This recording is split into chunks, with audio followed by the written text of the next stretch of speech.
ত্রয়োদশ জাতীয় সংসদ নির্বাচনের তফসিল ঘোষণাকে স্বাগত জানিয়েছে রাজনৈতিক দলগুলো। গণতান্ত্রিক ধারা সমুন্নত রাখতে আগামী নির্বাচন গুরুত্বপূর্ণ ভূমিকা রাখবে বলে জানায় বিএনপি, জামায়াত ইসলামী, এনসিপি সহ সমমনা রাজনৈতিক দলগুলো।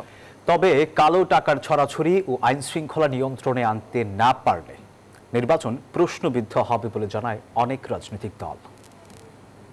বহু প্রতীক্ষিত সকল অনিশ্চয়তা কাটিয়ে অন্তর্বর্তী সরকারের ১.৫ বছরের শাসন আমলের মধ্যে ঘোষণা হলো ত্রয়োদশ জাতীয় সংসদ নির্বাচনের তফসিল।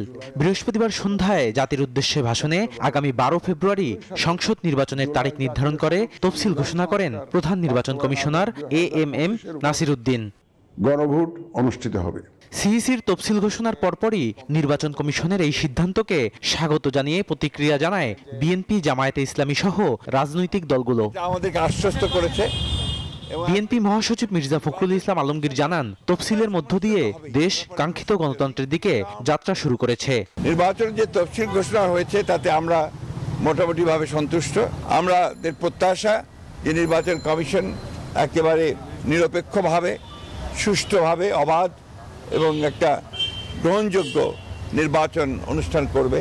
এ সময় তফসিল ঘোষণাকে স্বাগত জানিয়ে আগামী নির্বাচনের মধ্য দিয়ে জাতির প্রত্যাশা পূরণ হবে বলে আশা জামায়াতে ইসলামীর। ঘোষণাকে আমরা স্বাগত জানাচ্ছি।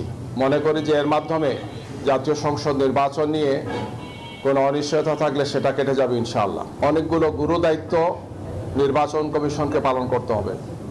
আমরা সে সমস্ত বিষয় নির্বাচন কমিশনকে আমরা অবহিত করেছি।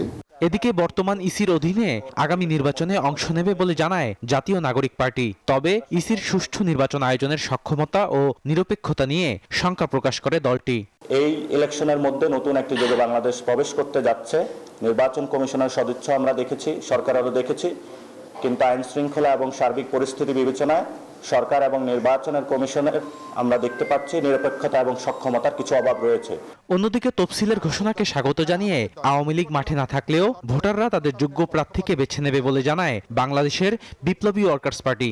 গত ১৭ বছর ধরে নিজের দল এবং প্রতীকে ভোট দেওয়ার জন্য মানুষ কিন্তু অপেক্ষা করছে। আগামী ফেব্রুয়ারি ১২ তারিখে আমরা জাতীয় নির্বাচন এবং জুলাই সনদের আমরা তার পক্ষে আমরা হ্যাঁ ভোট দিয়ে আমরা বাংলাদেশ তার গণতান্ত্রিক অভিযাত্রার পথে হাঁটতে পারবে। তবে সুষ্ঠু ও গ্রহণযোগ্য নির্বাচন আয়োজনে কালো টাকার ছড়াছড়ি বন্ধ ও আইন শৃঙ্খলা পরিস্থিতি নিয়ন্ত্রণে রাখতে ইসিকে কঠোর হওয়ার আহ্বান জানায় রাজনৈতিক দলগুলো। মনে করি যে আলাপ আলোচনার মধ্য দিয়ে সিদ্ধান্ত আসবে। বদরুল আলম শাওন, নিউজ 24, ঢাকা।